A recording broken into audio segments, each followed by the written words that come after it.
जब वह उस घर में घुसा तो उसने देखा कि एक बूढ़ी औरत आग जलाकर बिल्कुल अकेली बैठी है। वह औरत उस लड़के को अपने सामने देखकर डर गई। उसने लड़के से पूछा, बेटा तू कहाँ से आ रहा है और तुझे कहाँ जाना है? लड़के ने जवाब दिया, मैं पास के गांव की दुकान से आ रहा हूँ और रानी माँ को यह खत देने जा रहा हूँ, पर मैं इस जंगल में अपना रास्ता भूल गया हूँ। रास्ता ढूंढते ढूंढते शाम हो गई। अंधेरे में मुझे यही घर दिखाई दिया, इसलिए मैं रात गुजारने के लिए यहाँ आ गया।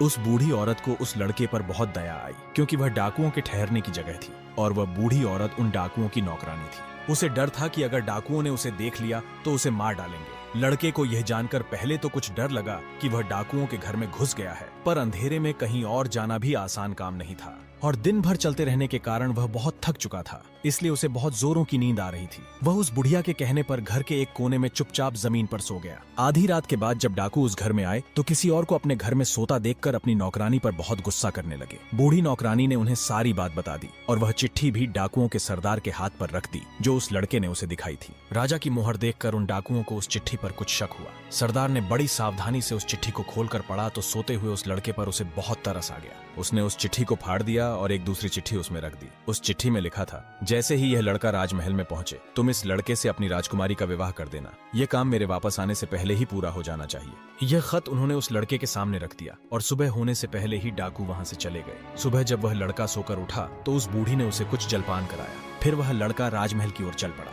राजमहल पहुंचकर उसने वह खत रानी तक पहुंचा दिया। रानी ने जब खत पढ़ा तो उसे बड़ा आश्चर्य हुआ कि राजा ने यह कैसी आज्ञा दी है, एक अनजान लड़के से वह अपनी राजकुमारी का विवाह कर दे। खत पर राजा की मोहर लगी हुई थी, अतः यह कोई धोखा भी नहीं हो सकता। राजा के वापस आने से पहले ही उसे अपनी बेटी का विवाह इस लड़के से करना था। रानी ने लड़के को अपने पास बुलवाया। उसका भोला भाला और सुंदर चेहरा उसे बहुत पसंद आया और उसने अगले ही दिन उससे अपनी बेटी का विवाह कर दिया। लड़का राजकुमारी के साथ सुख से उस महल में ही रहने लगा। कुछ महीनों बाद राजा वापस अपने राजमहल में आया तो उस लड़के के बारे में जानने के लिए बहुत उत्सुक था, पर उसे जब यह पता लगा कि रानी ने राजकुमारी का विवाह उसी लड़के से करवा दिया है तो उसे बहुत गुस्सा आया। उसने अपनी पत्नी से वह खत मांगा। राजा ने उसमें उस लड़के से राजकुमारी के विवाह की बात लिखी देखकर हतप्रभ रह गया। उसे लड़के पर शक हुआ कि वह पढ़ा लिखा है, जरूर रास्ते में खत बदल दिया होगा। उसने लड़के को अपने पास बुलवाया और उसे सच्चाई बताने की आज्ञा दी। लड़का बोला, हे राजन, मुझे कुछ नहीं पता कि इस खत में आपने क्या लिखा था, क्योंकि मैं तो इसे ऐसा ही लेकर आ गया। जंगल में मैंने एक पुराने घर में रात जरूर गुजारी थी,